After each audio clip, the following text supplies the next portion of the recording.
Welcome into A to Z Sports Prime Time Wednesday night edition. Hope everybody is enjoying themselves thus far. Hope your hump day went smoothly and you're ready to finish out this week strong.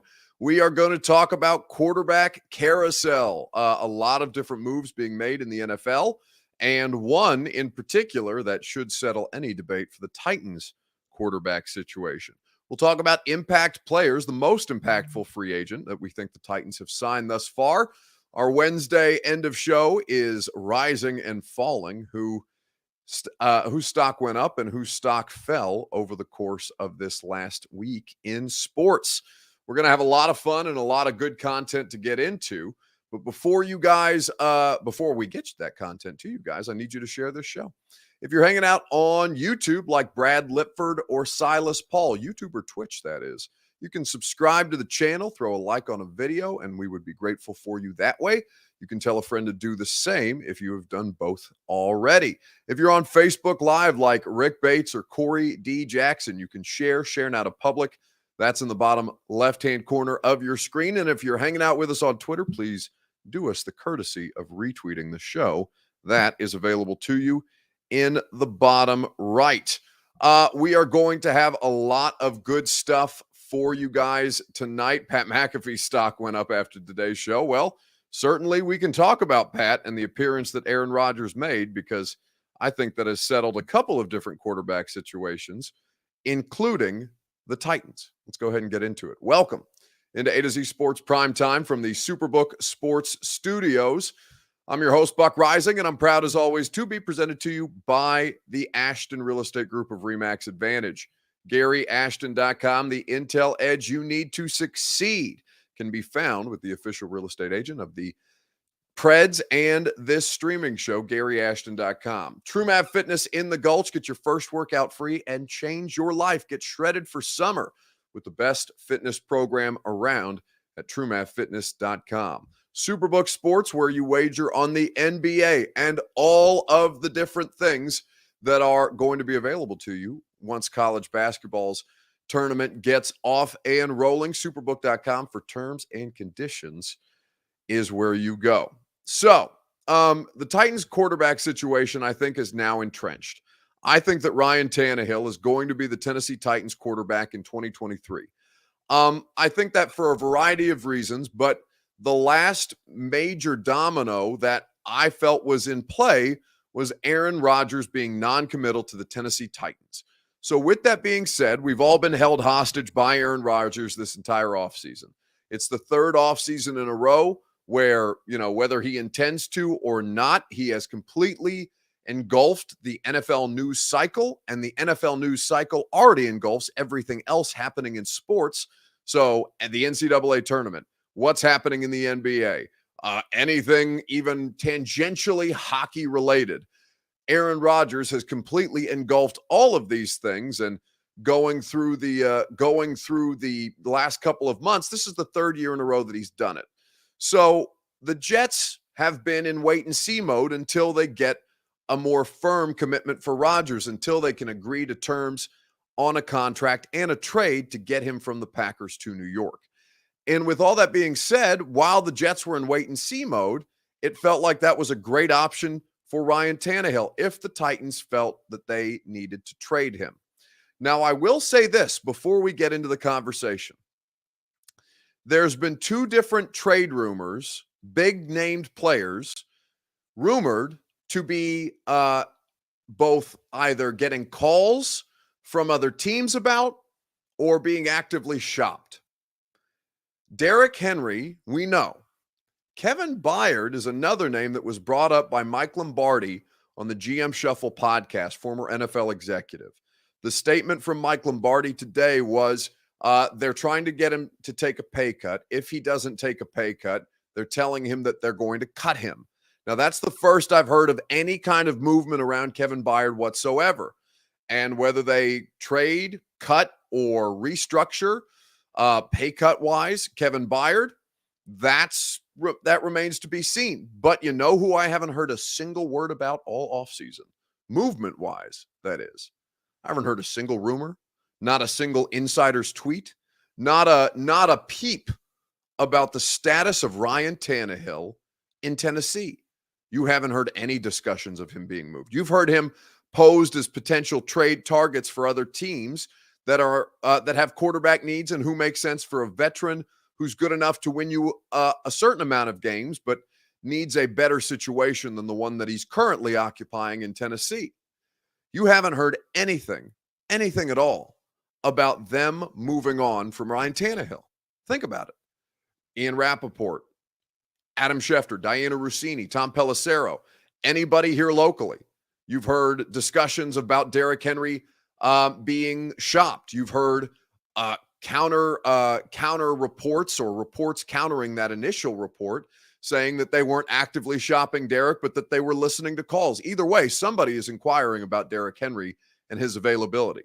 And this situation with Mike Lombardi reporting on Kevin Byard is another wrinkle in the discussion. But you have not heard once Ryan Tannehill mentioned in trade discussions from anybody with credibility around the league. Now, that could be for a variety of different reasons, and it could still, in theory, happen.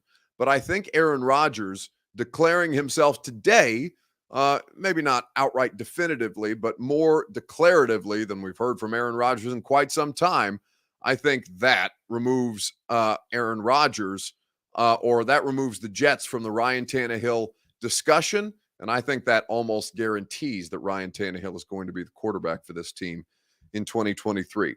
But I want to know from you, who starts at quarterback for the Titans this coming season? It's your Two Rivers Ford take. It's presented by Two Rivers Ford. Go to Two Rivers Ford in Mount Juliet for quality American-made Ford vehicles. Nobody will get you a better value and better customer service than the non-commissioned sales staff at Two Rivers Ford.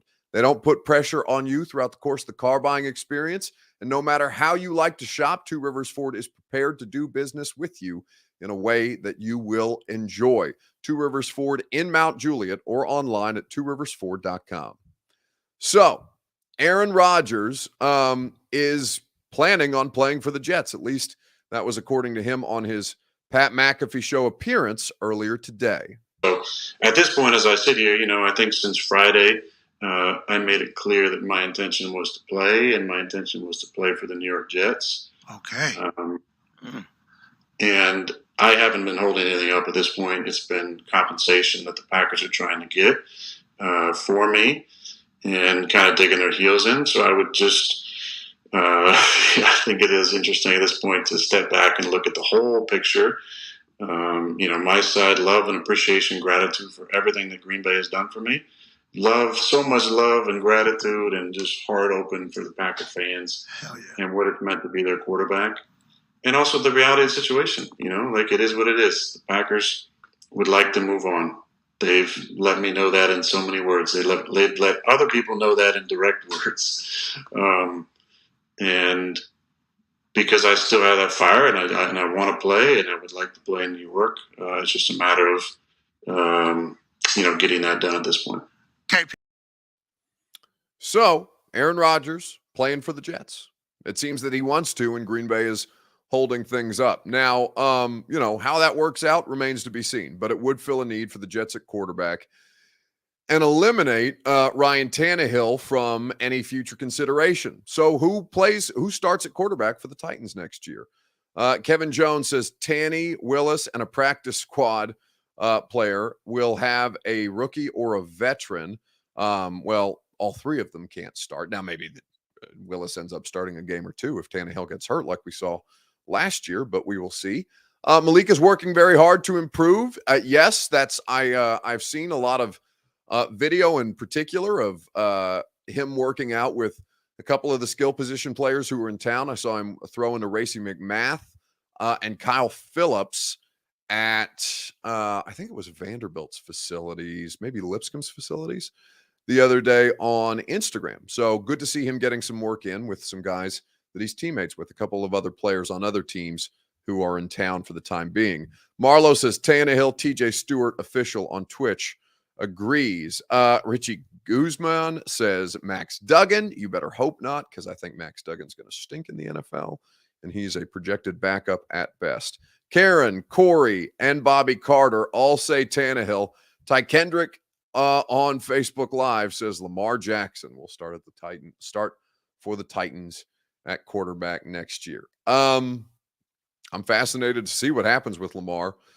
Hadn't seen any reports of teams offering him contracts, but Lamar doesn't have an agent to leak that information to, or to leak information to the media through. So I don't know how that's going to play out. I'm fascinated to see what Lamar Jackson's market looks like. But if you gave me the choice, who's more likely to be the Titans quarterback in 2023? Well, then I'd probably take the player who's already on the roster, already under contract, and isn't going to require two first-round picks and a $50 million a year deal to acquire him the way that Lamar Jackson will. Okay, let's move on and let's talk about impact signings for the Titans at this point in free agency. Which free agent do you believe will have the greatest impact in Tennessee that's just been recently acquired? We'll do that in just a second, but first I want you to hear from Aaron Rodgers talking about Nathaniel Hackett. And another quote from the McAfee show that I thought was fascinating about, things that we all see and, draw conclusions or make assumptions about based on a certain player's connection with a certain coach or another team, a former teammate, all of these different things, right? And that kind of stuff does matter more than I think people want to give it consideration for. I'm going to play those comments for you in a second, right after I remind you that the Primetime Show is made possible by the Ashton Real Estate Group of RE/MAX Advantage. GaryAshton.com is where you go for your dream address without the stress. Get the intel edge you need to succeed at GaryAshton.com. That intel helps you sell your home without any showings or stagings, helps you find your next home while you sell your current one in this red-hot Nashville real estate market, and helps you cash in on your home equity and win the buyer battle right now. Nobody does it better than the Gary Ashton team, so trust the team that your favorite teams trust at GaryAshton.com. So listen to Aaron Rodgers talk about Nathaniel Hackett, because a lot of us, I think, saw this move and treated it as a bit of a joke. But when you hear players talk about coaches who may have a different perception of them than the rest of us outside of NFL organizations do, then I think it's a good moment to put in context for people like Nathaniel Hackett and Todd Downing, who's also on that coaching staff. There's, a lot of reasons why, the Jets are attractive. But, there's one coach who's meant as much to me as any coach I've ever had, and he happens to be the coordinator there. So, okay, so that did matter when it happened. Okay, and it ended up mattering, potentially. It didn't matter at the time, for sure. But got it. There was obviously an interest from them and just from quite a few other teams, but that seemed to be the Hackett was at the bottom of the bottom. Remember, time. Head coach Denver Broncos. We suck. He's out of here. Now he's offensive coordinator for the Jets, and it's like Aaron's like, really interested in the New York Jets because the guy that they just hired is the offensive coordinator. Good for Hackett, bro. Go. Good for Hackett. Boy, legit. You have a great affinity for him, and we talked about him a little bit this season with how the season was going with the Broncos in his first year as head coach, and you spoke glowingly of him. And not that you ever don't speak glowingly of people, but it felt like that was a genuine emotion because of, I think, his family and the whole lineage and the success you guys had with the Gold Zone. So much positive was said about him by you that when the Jets hired him, everybody was like, oh, this is the Jets trying to recruit Aaron. They're hiring Hackett in an attempt to get Aaron Rodgers here. So you saying that, I think there's going to be people that are like, Woody, Salah. Think about that. Aaron Rodgers, his quarterback coach, is about to be none other than whom? Todd Downing. Todd Downing is about to be Aaron Rodgers' next quarterback coach. Think about that. His next passing game coordinator, his quarterback coach, the person who Aaron Rodgers is going to spend the vast majority of his time at the facility with, is Todd Downing. So if the Jets offense looks like the second coming of football Jesus Christ when they hit the field in 2023, and the Jets fans are singing the praises of Nathaniel Hackett and Todd Downing, I think it's going to be a funny situation to see how that plays out, particularly with Titans fans, given, of course, their natural affinity for their former offensive coordinator, who is now in New York on the Jets coaching staff. All right. let's move on and talk about impact players. As I mentioned, which signed free agent is going to have the biggest impact here in Tennessee? We will discuss at length together right after a reminder that TrueMav Fitness makes the primetime show possible. It also makes your fitness goals possible to achieve a better you, a healthier you, and a more fit you. We are all getting ready to we are approaching rapidly spring break. Spring break is basically already upon us. Summer right around the corner, whether you're going to be by the pool, whether you're going to be on the boat this summer or at the beach, TrueMav Fitness is going to put you in a position to succeed. It's not just about how you look, it's about how you feel. It is legitimately incredible how much better I feel health-wise, energy-wise, since they helped me get into better shape and drop the weight that I was looking to lose. TrueMathFitness.com is where you go for any of their great membership options and try their group classes for free as a Middle Tennessee resident at TrueMathFitness.com. So, as we look at the different players that have been signed by the Titans, we'll do that momentarily. Aaron Fernandez says, can you touch on the idea that Byard could be cut according to Mike Lombardi? We already did that, Aaron. So you can go back earlier in the show if you missed it. No harm, no foul. I understand not everybody jumps in at the start of the show, but we already did talk about Byard, so we'll keep it moving. I think there's a couple of different players that can fill this role, but I think that when I look at the players that the Titans have signed, so you've got Daniel Brunskill, the most recent signing, a offensive lineman extraordinaire, not because he's a great player, but because he can play multiple positions well enough to start for the 49ers, which was obviously a high-level run game the past couple of years. You've got Azeez Al-Shaair, the linebacker, also from the San Francisco 49ers, who has not gotten a starting role because he plays behind two All-Pros in Dre Greenlaw and Fred Warner, but when he has had to play because of injuries to Dre Greenlaw, he has been exceptional, and when the Niners are in their base defense, Al-Shaair is their third linebacker on the field. He's a really good player, and it's a one-year rental deal. Then you have Arden Key, who has bounced around a couple of different teams thus far in the league, but he's a very young and promising pass rusher who gave the Titans fits last year in Jacksonville and did spend a year in San Francisco with Carthon, so you like what they've been able to add there. Andre Dillard, whether he ends up being your starting left tackle or not, I think the expectation is that he should be your starting left tackle. And if you just got a starting left tackle for $10 million a year and not a lot of guaranteed money on that contract, you're feeling pretty good right now. There is also Luke, I'm blanking on Luke's last name, the 49ers, or rather the Cowboys special teams linebacker that has been added to the mix. This is the second time that I've forgotten his last name, so I'm sure Luke Gifford will be a Titan special teamer and somebody who they think can play a role on defense. So we'll see what happens with Luke Gifford at this point. But for the most part, I'm very comfortable with the Titans are doing in free agency. That was a question that I asked Greg Cosell about today. We did an episode of The Install. It's available to you wherever you get your podcasts. Greg and I do it each and every week, except for last Wednesday because I was on vacation in Breckenridge. But Greg and I talked about a lot of the Titans free agent signings today and a lot of other ones around the league. And this is what he had to say specifically about the player he thinks will have the biggest impact on the Titans defense. What do you like about the former Jacksonville Jaguar who gave this team all kinds of hell this last season?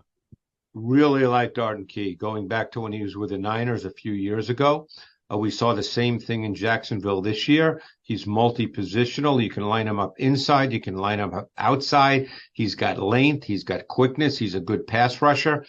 I think he's one of those guys that, you don't think about because he's not going to get 15 or 18 sacks, but he's a really valuable piece of a defensive front with his position versatility. And I think that length is really important.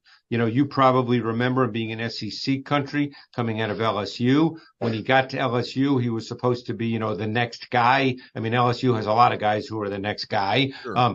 But if I remember correctly, he had a really good first year at LSU, and it didn't quite work out where he was an oh my God kind of player. And if I recall, the Raiders drafted him, I believe. Yep. And then he ended up with the Niners, where he started to come together. Then he left there, went to Jacksonville for a year and had a really good year in the same way that he had the good year or two with the Niners, playing inside and outside. And I think that's a really positive signing. And again, I don't want people to think, and I hope people don't think that because we do this, that I'm a homer, but I'm just going by tape study. I think Arden Key is a really solid multi-positional player that will help. So that's Greg Cosell and Arden Key. And listen, that Greg has zero fan affiliation or impact or analysis impacted by bias when it comes to the Titans, right? Greg works for NFL Films. He lives in Philadelphia. And we don't do a homer podcast. We just happen to be based out of Nashville, or I happen to be based out of Nashville, and Greg happens to do that podcast with me for the radio station. So we obviously talk a fair amount of Titans on a week-by-week basis. But Arden Key has a lot of promise. Positionally versatile is what Greg cited. Certainly within the Titans defense, if they want to get creative the way that we know they like to do, particularly on third downs, I think Arden Key can go a really long way and help supplement what they'll lose in Bud Dupree. And at some point, they've already lost in DeMarcus Walker. And at some point, this team will be without Danico Autry. And while Arden Key and Danico Autry aren't exactly the same player, they can serve a lot of similar roles as rushers in this Titans defense. So fascinated to see how that all works with Big Jeff, who will be under contract at least this season. We'll see if they end up getting a contract done with Jeff, and Harold Landry, who, of course, will be returning to the football field very, very soon. Let's do some rising and falling candidates. Whose stock rose, whose stock fell this week in sports? Quite simple. We will get into it together right after I remind you that the Primetime Show is made possible by the fine folks at Superbook Sports. Download the Superbook app today, and they'll match your first bet up to $1,000. You can bet on all your favorite major sports in Superbook's app. You can bet spring training. You can bet the XFL. We have a lot of different basketball games going on, not just with March Madness, but of course with the NBA rounding into form. And the NHL is always a lot of fun to get some great odds boosts and promo bets on. You can do that with Superbook Sports, so download the app today. Go to superbook.com for terms and conditions. Gambling problem, call the Tennessee Red Line, 1-800-889-9789. So, whose stock rose, whose stock fell this week in sports? I think there's a lot of different nominees that you can pick. I think certainly if you're talking about the NFL, I think the Jets stock is going up. The Jets, who are in a good position right now to continue to try and improve upon what is a very, very fun, young, talented roster.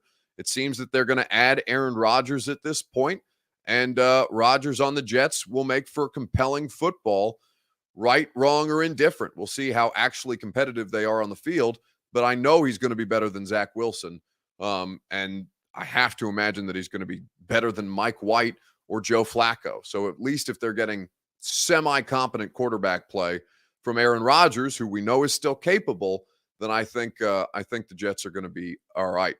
Stock falling at this point for me is Jalen Carter. I think a lot of you have been keeping tabs on the big time Georgia defensive tackle who, projected as arguably the best non-quarterback in this draft. Will Anderson is another player who's in that discussion.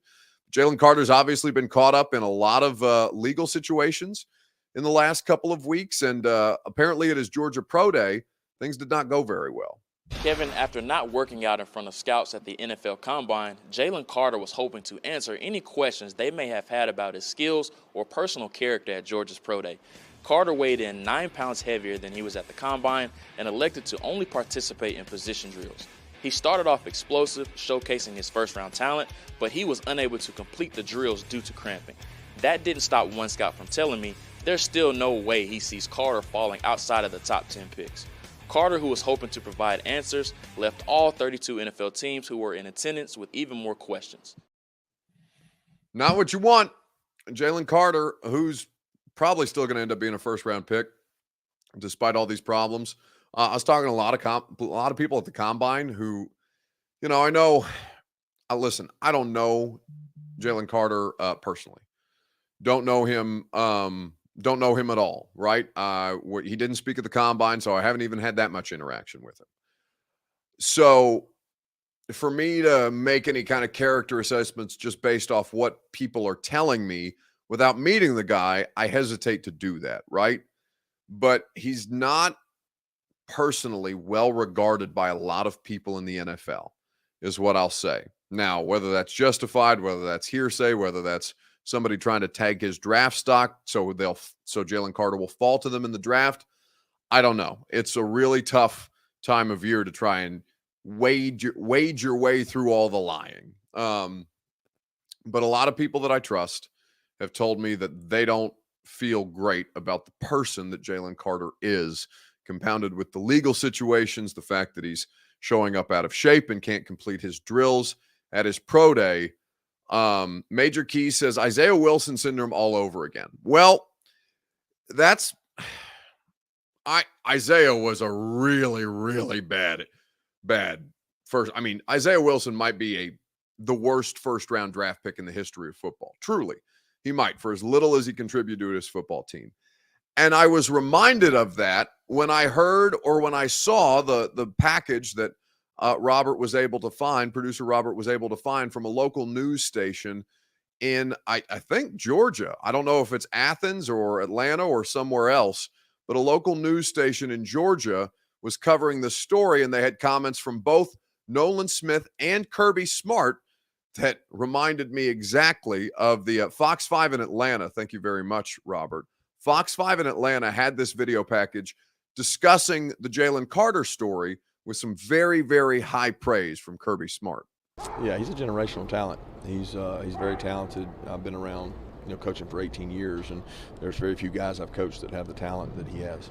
Man, the best teammate I ever been around, and a misunderstood person, really, just because he don't talk to people, and I just know, like, me and JC got that special connection just from on the field, him being a 2 aisle, him having to go to the 3, and I just look at JC and be like, he just understand football, and he nod back, or he just do things in his own way. And, I got a left-handed brother that's just like that, so I guess that's why I understand him. Left-handed people do things in their own way, and you got to take their time with them. So I love JC, and that's probably I wouldn't even say, no offense against JD, but that's probably the best D tackle I've been around. Jalen did not have to come back and play after his first injury, nor after his second injury, and both times he wanted to overcome that injury. He begged us to put him in games he was hurt. So the competitive character he's shown, I think, has been really good. And I also think his teammates really respect Jalen. Like, Jalen earned the respect of his teammates. They love being around him. So that's a lot of the things you can say about him. I think he handled the off-field situation amazing just because of how it went. Like, we had to combine focusing on trying to put our best foot forward, and that happens, and then he took care of that and then came back to the combine and still handled his business and still was professional. So I think he handled it amazing, and I wouldn't handle it any different. So the Kirby Smart stuff reminds me a lot of how nice both Kirby Smart were about Isaiah Wilson. Well, not just Kirby Smart, but Sam Pittman, who's now the Arkansas head coach, who was the Georgia offensive line coach at the time. They couldn't say enough nice things about Isaiah Wilson. And then, of course, Isaiah Wilson played 4 total snaps in his NFL career, all 4 in a blowout, 1 on offense, which was really victory formation, or rather 3 on offense that were really victory formation, and 1 special teams snap where he got planted on his ass on field goal. So I don't know that Jalen Carter, it would be disastrous if Jalen Carter even sniffed how big a disaster Isaiah Wilson was. But there's a lot of parallels that are being drawn, that some are fair, some are unfair. Now, what I will say that I haven't heard about Jalen Carter, that I did hear about Isaiah Wilson, not when the Titans drafted him, but after the Titans released him, Isaiah Wilson showed up to a couple of these meetings with teams under the influence. Now, I don't know specifically what he was under the influence of. I'm not here to speculate. Teams noticed that he was clearly on something or influenced by something in particular that made him an immediate undraftable player. Now, maybe that didn't happen in the Titans meetings. The Titans meetings probably didn't happen because that was the COVID draft. So, I mean, I haven't heard anything about that around Jalen Carter, but I didn't hear it around Isaiah Wilson in the draft process. I didn't hear it around Isaiah Wilson in the draft, anywhere around Isaiah Wilson until after they'd finished with him, basically, and after the Dolphins had moved on from him as well. So, something to keep in mind, but, you know, again, Isaiah Wilson, I don't know that there's ever been another example that's as extreme of a bust as Isaiah Wilson is and was as an NFL player. All right, it's going to do it for us tonight on the Primetime Show. Thank you guys, as always, for hanging out. One more Primetime Show tomorrow night. But before that, come out to Party Foul. If you are in the borough, if you're in Murfreesboro and you love the Primetime Show, you love the radio show that Robert, Lucas, and myself do, come out to Party Foul in Murfreesboro tomorrow. We're going to do the radio show with Belmont head coach Casey Alexander. He's our tournament analyst for the third straight March Madness in a row. It'll be a great time. Ron Slay and Brent Doherty of 3HL will be there. Kirby will be there. Robert apparently is buying pickleback shots for everybody who runs up behind me and screams loudly in an attempt to try and scare me. So apparently the pickleback shots are only $6 tomorrow at Party Foul. So you can get lit and harass me if you want to, all with the promise of a free beverage, courtesy of producer Robert. So we'll see how many we can make Robert buy, if he's going to put my safety in jeopardy this way, then I'm going to put his safety financially in jeopardy in some type of way. We'll see how many people I can provoke. Anyway, Party Foul in Murfreesboro tomorrow, Party Foul in Cool Springs on Friday for the same exact deal. Have a great rest of your night. We'll talk to you tomorrow on the radio show. See you tomorrow at Party Foul. And if not, one more primetime show for the week. Are you surprised to hear that? Certainly not. The first year we took it to the limit. And I was in Miami with my new beach house. Well, it was a couple minutes from the beach. It's been 20 years since then. We haven't been too strong in the last few years. Oh, we've been strong. We're just playing by the rules. You can't have a newcomer come in and steal a show.